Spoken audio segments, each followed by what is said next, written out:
Good afternoon, YouTubes. Welcome to episode 2 in our Project Gibraltar restoration series.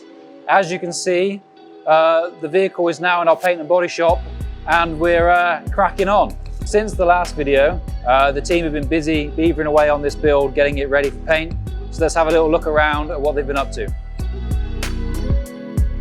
So with this restoration, we're mainly dealing from the chassis up. We're not getting too involved with everything on the underside of the vehicle. It's all in reasonably good condition. First job really was to get everything stripped off.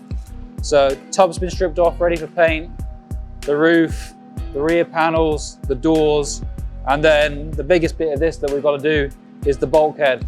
If you remember in our last video, bulkhead has seen better days, quite significant rust issues.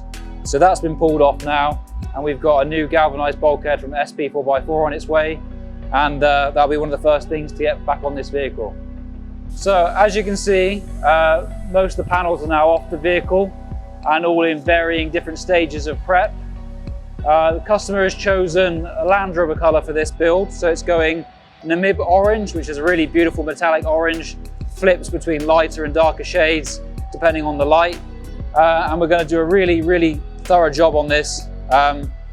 Every panel's been taken back to bare metal and then epoxy to seal them up, stop any micro blistering, and now we're in the process of kind of body working the panels and getting them ready for the base coat and the clear coat. So I just want to talk about bulkheads and rust a little bit here for a second.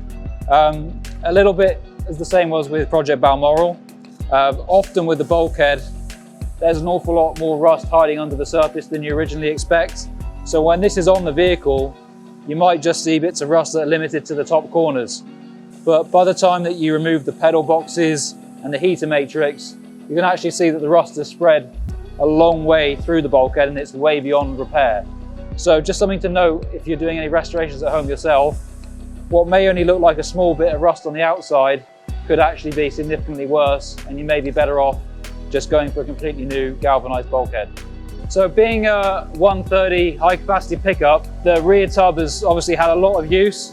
So as you can see, it's pretty well beaten up on the inside. So we're gonna kind of run with that, work with it, keep its history, but go through and give it a new lease of life. So all the internal panels, the same on the inside of the cab, are all gonna be treated in bed liner. We're then gonna color match that to the exterior to make sure you've got a really seamless finish, but give it a really durable and tough coating so it can still be used going forwards.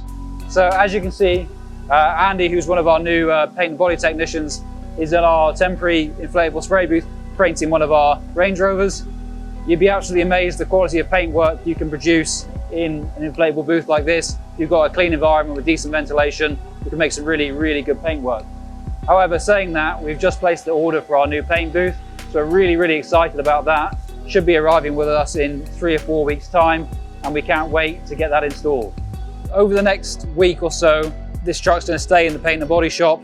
We're going to look to get the inside of the cab painted first so that we can take the chassis back out and then start work on getting the brakes and suspension rebuilt. While that's being done, the team will prep all the other body panels and get them painted ready for reassembly.